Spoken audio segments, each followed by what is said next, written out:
พ่อแม่พี่น้องปองปายเบิดซุคนเนาะ FC ทั้งช่องบ่ภูมิชาแนลเนาะมื้อนี้บ่ภูมิก็สิมาตามแนวทางให้พี่น้องเนาะสำหรับหวยรัฐบาลเนาะครับเนาะของงวดวันที่16เมษายน69เด้อพี่น้องเด้อสำหรับหวยรัฐบาลเนาะพี่น้องเนาะ16เมษายนเนาะก็มาเบิ่งว่าสูตรนำกันเนาะพี่น้องเนาะนี่สูตรนี้ก็ถือว่าเดินดีเด้อพี่น้องเด้อนี่สูตรที่บ่าวให้ในบ้านเขียวเนาะนี่ตั้งแต่เดือนมกรามาเนาะนี่หลุดงวดเดียวเนาะนี่2มกรานี่หลุดเนาะแล้วก็7มกรานี่ก็นี่17มกราเนาะเด่น7กับ8เนาะมาออก1มีนาก็มา48นี่พี่น้องบ้านนี่1มีนาเนาะเอา1มีนาคำนวณออก16มีนาเนาะได้0กับ1เนาะก็มาที่0เนาะนี่ก็มา07เนาะนี่สำหรับตัวเด่นนี่ก็ถือว่าเดินดีเด้อพี่น้องเด้อสำหรับสูตรนี้เนาะนี่เนาะนี่1กุมภานี่เนาะนี่เด่น7กับ8เนาะก็มาที่8พี่น้องเข้าที่48เนาะบาดนี้16กุมภาเนาะได้0กับ1ก็มาที่07นี่ก็เข้าที่0พี่น้องบาดนี้1มีนาเนาะได้5กับ6เนาะก็มาที่6พี่น้องนี่06แล้วก็66เนาะนี่บาดนี้16มีนาเนาะได้8กับ9เนาะก็มาที่09นี่บาดนี้1เมษายนเนาะได้เด่น3กับ4เนาะก็มาที่4บน4ล่างเด้อพี่น้องนี่สำหรับงวดวันที่16เมษายนเนาะได้เด่น7กับ8พี่น้องก็มาเบิ่งนำกันเนาะว่าสูตรเฮาสิเดินดีต่อเนื่องบ่พี่น้องนี่เข้ามาแล้วเนาะ1 2 3 4 5งวดติดเนาะหลุดไปงวดหนึ่งเนาะนี่สำหรับสูตรรัฐบาลไทยเด้อพี่น้องเด้อนี่สำหรับสูตรนี้ก็ถือว่าเดินดีเนาะพี่น้องเนาะนี่เข้ามา5งวดติดเนาะบาดนี้งวดที่7เนาะนี่งวดที่7เนาะนี่16มีนานี่เนาะ16เมษายนนี่คืองวดที่7เด้อพี่น้องเด้อก็มาตามกันเนาะพี่น้องเนาะสิมาหรือสิหลุดก็ให้เพื่อเป็นแนวทางเท่านั้นเนาะพี่น้องเนาะถ้าว่าสูตรยังเดินก็คงสิปังเนาะครับเนาะสำหรับรัฐบาลเฮาเนาะถ้าว่าสูตรยังเดินเนาะพี่น้องเนาะมันก็มีเข้ามีหลุดเนาะพี่น้องเนาะหลุดวันนี้งวดหน้ามันก็กลับมาคือเก่าเนาะสำหรับสูตรในรัฐบาลเนาะพี่น้องเนาะสูตรนี้นี่ใช้ได้ตลอดชีพเด้อพี่น้องเด้อบางคนว่าจะเบิ่งสูตรเนาะ พอเฮาเฮ็ดสูตรให้เบิ่งบัดว่าแม่นหลังออกอีกเนาะพี่น้องเนาะเพราะฉะนั้นก็เอาตัวเลขไปลดเนาะพี่น้องพอเฮาเฮ็ดสูตรให้เบิ่งก็ว่าแม่นหลังออกพี่น้องเพราะฉะนั้นก็เอาเป็นตัวเลขไปลดเนาะพี่น้องเนาะบ่าวเขียนรัฐบาลบ่ค่อยงามเนาะก็เลยสิเขียนเป็นตำไทยแทนเด้อพี่น้องเด้อ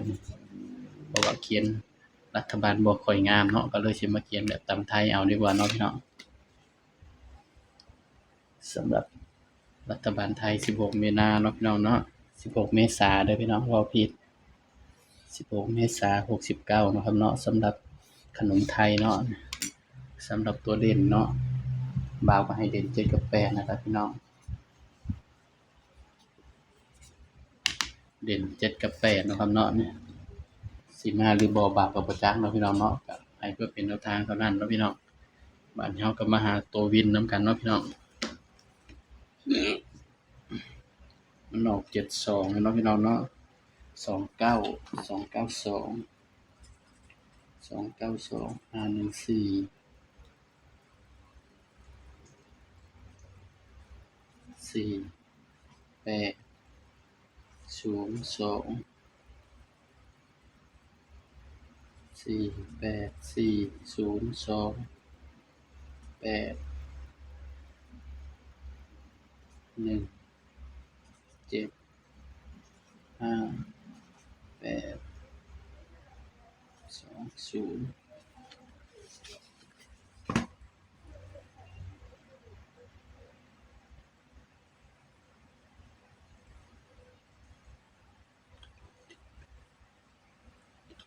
48 มาจับคู่นำกันพี่น้อง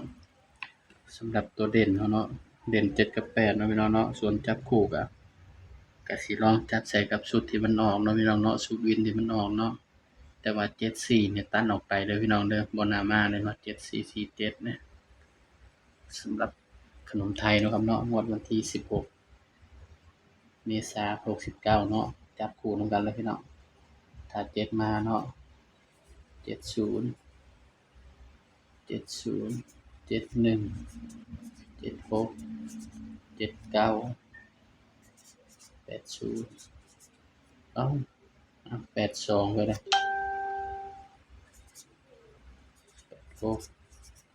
89ก็สิเฮ็ด81เด้อพี่น้องเด้อเพราะว่าเป็น82เนาะสำหรับชุด3ตัวก็สิมีเนาะพี่น้อง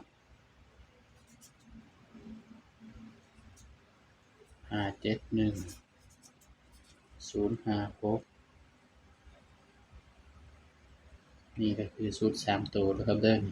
ไปมักก็ตามเนาะบ่มักก็เลื่อนผ่านเนาะพี่น้องเนาะแล้วก็576นี่ก็เป็นเพียงแนวทางนะครับเนาะสำหรับขนมไทยเนาะงวดวันที่16เมษายน69เนาะสำหรับตัวเด่นที่มักเนาะพี่น้องตัวเลขก็เป็นเพียงแนวทางนะครับเด้อมีเข้ามีหลุดพี่น้องมักก็ตามบ่มักก็เลื่อนผ่านเนาะครับเนาะบ่าวก็ลงให้เพื่อเป็นแนวทางเท่านั้นเนาะพี่น้องเนาะเพราะว่าสูตรมันเดินมา5งวดติดเนาะพี่น้องเนาะนี่งวดนี้เป็นงวดที่6เนาะงวดที่7เพราะว่ามันมี6งวดอะเนาะงวดที่7งวดนี้พี่น้องก็สิปังหรือบ่บ่าวก็บ่ฮู้เนาะพี่น้องเนาะถ้าว่ามักแนวทางก็เอาไปเป็นแนวทางเลยเนาะพี่น้องเนาะถ้าบ่มักก็เลื่อนผ่านเนาะพี่น้องเนาะสำหรับคลิปนี้เนาะก็ฝากพี่น้องเพียงส่ำนี้เนาะอย่าลืมกดไลค์กดแชร์กดติดตามช่องบ่าวภูมิ Channel นี่เด้อพี่น้องเด้อสำหรับคลิปนี้ก็สวัสดีครับ